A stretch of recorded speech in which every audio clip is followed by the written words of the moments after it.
শেষ দফা ভোটের প্রস্তুতি একেবারে তুঙ্গে। সকাল থেকে বিভিন্ন ডিসিআরসির প্রস্তুতি খতিয়ে দেখলেন পুলিশ কমিশনার।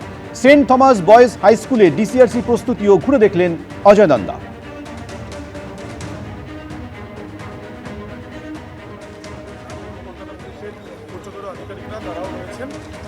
সকাল থেকে বিভিন্ন ডিসিআরসির প্রস্তুতি খতিয়ে দেখেছেন পুলিশ কমিশনার অজয় নন্দা। তিনি ঘুরে দেখেন, আধিকারিকদের সঙ্গে কথা বলেন। সেন্ট থমাস বয়েজ হাই স্কুলে আজ কিছুক্ষণ আগে আসেন ডিসিআরসি, প্রস্তুতি খতিয়ে দেখেন অজয় নন্দা।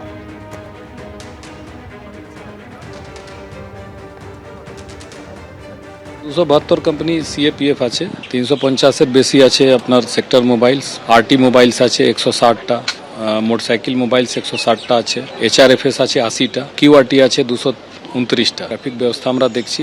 এছাড়া গতকাল থেকেই মোটরসাইকেল মোবাইল পরশু থেকেই চলছে। খুব ভালো ব্যবস্থা আছে, লেন্স বাই লেন্স বিভিন্ন জায়গায় পুলিশ থাকবে। বুথে তো যেটা অ্যারেঞ্জমেন্ট আছে খুবই স্ট্রং অ্যারেঞ্জমেন্ট আছে। এইচআরএফএস আছে, আরটি মোবাইল আছে, কিউআরটি আছে, স্পেশাল নাকা পয়েন্টস আছে, হাই রাইজ জন্য আলাদা করে অ্যারেঞ্জমেন্ট হয়েছে। এরকম একটা ব্যবস্থা আছে এবং মানুষ কাছে আমরা বিগত অনেক দিন ধরে আর গতকালও ইন্টেন্সিভলি আমরা মাইকিং করেছি, প্রচার করেছি, মানুষকে অনুরোধ করেছি কি আপনারা বাড়ি থেকে আসুন, ভোট দিন।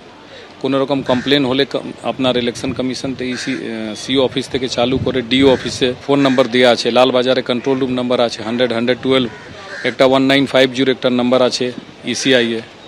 তো যার কোনো অভিযোগ থাকবে ওই নাম্বারেও জানাতে পারে, ইমিডিয়েটলি পুলিশ যাবে। আমাদের নিজস্ব যে ওয়্যারলেস নেটওয়ার্ক আছে ওইখান থেকে আমরা দ্রুতভাবে ইনফরমেশন ধর পদক্ষেপ নেওয়া হবে। এটা তো বলাই আছে অর্ডার। 100 মিটার তো জানেন, 100 মিটার মার্কিং করা হয়েছে। ওইখানে যারা ভোটার আছে এছাড়া কেউ ঘুরবে না। এছাড়া জেনারেল 144 একটা এলাকা ভিত্তিক আছে যেখানে এমনি জমায়েত অ্যালাউড নেই। তো আমরা সবাইকে এটা জানাচ্ছি, সবাইকে অনুরোধ করছি। এরপরে কোথাও যদি কোনো কারণে ইচ্ছাকৃতভাবে গন্ডগোল করা উদ্দেশ্যে জমায়েত হবে, তো যে কিউআরটি আছে, যে সেক্টর মোবাইল আছে, এইচআরএফএস আছে, ওটা প্রয়োজনীয় ব্যবস্থা নেবে। আর কয়েক ঘন্টার অপেক্ষা, তারপর কাল সকাল 7টা থেকে শুরু হয়ে যাচ্ছে দ্বিতীয় তথা শেষ দফার নির্বাচন। 7টি জেলার 142টি আসনে নির্বাচন শুরু হবে আগামীকাল। ডিসিআরসি কেন্দ্রগুলিতে ভোটকর্মীদের চরম ব্যস্ততা নজরে আসছে। ইভিএম সহ ভোট গ্রহণের সামগ্রী নিতে ডিসিআরসিতে আসতে শুরু করেছেন ভোটকর্মীরা। তারা তাদের প্রয়োজনীয় ভোটিং কিটগুলি সংগ্রহ করছেন। দ্বিতীয় দফার ভোটের আগে নিউ টাউনে কন্ট্রোল রুম খোলা হলো কেন্দ্রীয় বাহিনীর তরফে।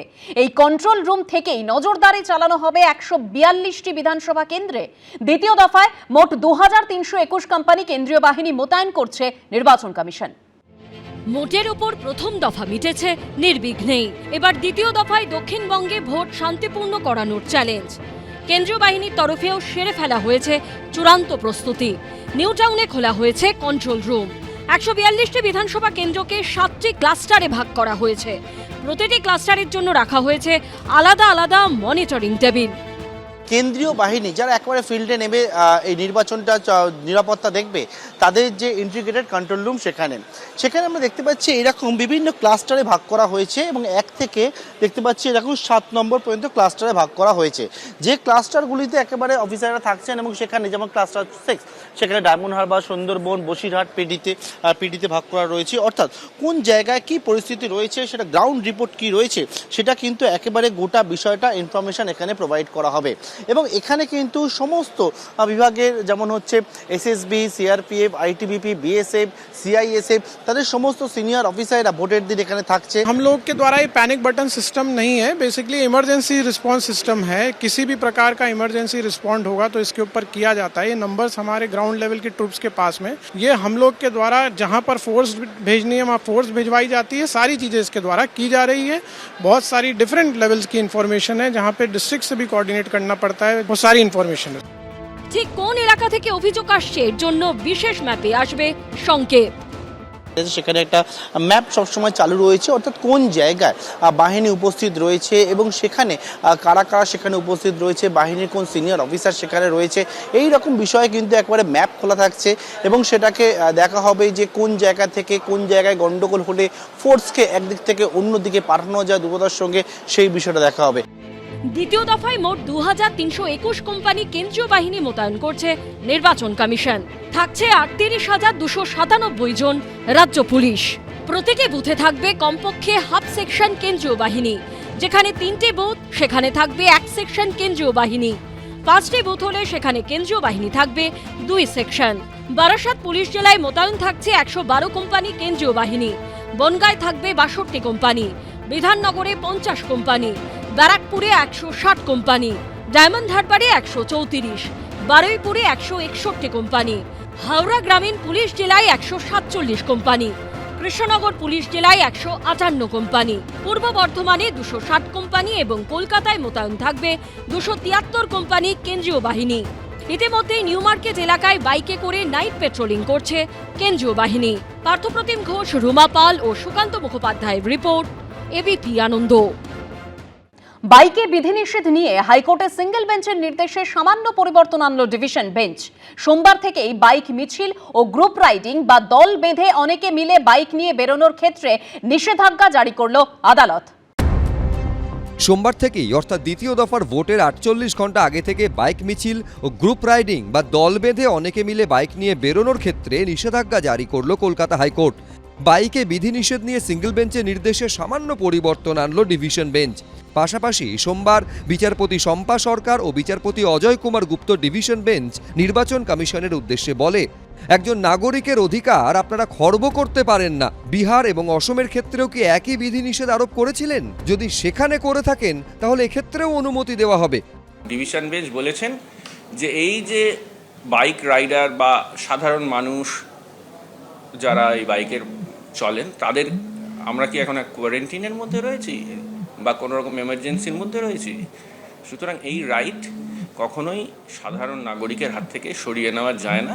সামান্য যে মডিফিকেশনটুকু করেছেন সেইটুকু হচ্ছে যে কোনো রকম বাইক র্যালি এবং দ্রুত গতিতে বাইক র্যালি এইগুলি বন্ধ করে দেওয়া হয়েছে। বাকি সমস্ত যে জাস্টিস কৃষ্ণ রাওয়ের অর্ডার ছিল তাতে কোনো রকম কোনো ডিভিশন বেঞ্চ হস্তক্ষেপ করেননি। বাইক র্যালি নিষিদ্ধ করা ছাড়াও ভোটের দুদিন আগে মোটরবাইক চলাচলের ক্ষেত্রে বেশ কিছু বিধিনিষেধ জারি করেছিল নির্বাচন কমিশন। সেই নির্দেশকে চ্যালেঞ্জ করে কলকাতা হাইকোর্টে মামলা করেন আইনজীবী ঋতঙ্কর দাস। সেই মামলায় বৃহস্পতিবার নির্বাচন কমিশনের ভূমিকায় তীব্র ক্ষোভ প্রকাশ করেন বিচারপতি কৃষ্ণ রাও। শুক্রবার সিঙ্গেল বেঞ্চ নির্দেশ দেয়, ভোট গ্রহণের 48 ঘন্টা আগে থেকে কোনো বাইক র্যালি বা শোভাযাত্রার অনুমতি দেওয়া হবে না। ভোট গ্রহণের 12 ঘন্টা আগে অর্থাৎ 28 এপ্রিল সন্ধে 6টা থেকে বাইকে একজনের বেশি চড়তে পারবেন না। সিঙ্গেল বেঞ্চের সিদ্ধান্তকে চ্যালেঞ্জ করে ডিভিশন বেঞ্চে যায় ইসিআই। সেই মামলাতেই সিঙ্গেল বেঞ্চের প্রায় সব সিদ্ধান্তই বজায় রাখলো ডিভিশন বেঞ্চ। বিচারপতি বললেন যে এখানে কি এমার্জেন্সি জারি হয়েছে এবং এই মোটর বাইক যেটা সাধারণ নিম্নবিত্ত, মধ্যবিত্ত এবং এক শ্রেণীর উচ্চবিত্ত মানুষের দৈনন্দিন জীবনযাত্রার একটা অঙ্গ, তার ওপর নিষেধাজ্ঞা জারি করার বিষয়ে মহামান্য আদালতের কি কমেন্ট সেটা আমরা দেখেছি। নির্বাচন কমিশন যা খুশি করছে, আগামী পরশুদিন অবধিও যা খুশি করবে, সবই থাকবে, সবই চলবে, মানুষ হই হই করে ভোট দেবে। প্রসঙ্গত রবিবারই বাইক বাহিনীর বিরুদ্ধে ভোটারদের উদ্দেশ্যে হুমকি দেওয়ার এই ভিডিও প্রকাশ করে নির্বাচন কমিশন।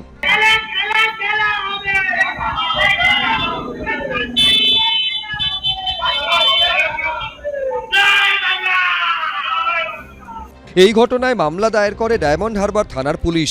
বাইক বাহিনীর বিরুদ্ধে ভয় দেখানো, হুমকি, শান্তিভঙ্গের চেষ্টা, সরকারি কাজে বাধাসহ একাধিক ধারায় এফআইআর দায়ের করা হয়েছে। এই প্রেক্ষাপটে দ্বিতীয় দফার ভোটের 48 ঘন্টা আগে থেকে বাইক মিছিল ও দল বেঁধে বাইক নিয়ে বেরোনোর ক্ষেত্রে নিষেধাজ্ঞা জারি করল কলকাতা হাইকোর্ট। সৌভিক মজুমদার, কৃষ্ণেন্দু অধিকারী, শিবাশিস মৌলিক, এবিপি আনন্দ। এবিপি আনন্দ, এগিয়ে থাকে, এগিয়ে রাখে।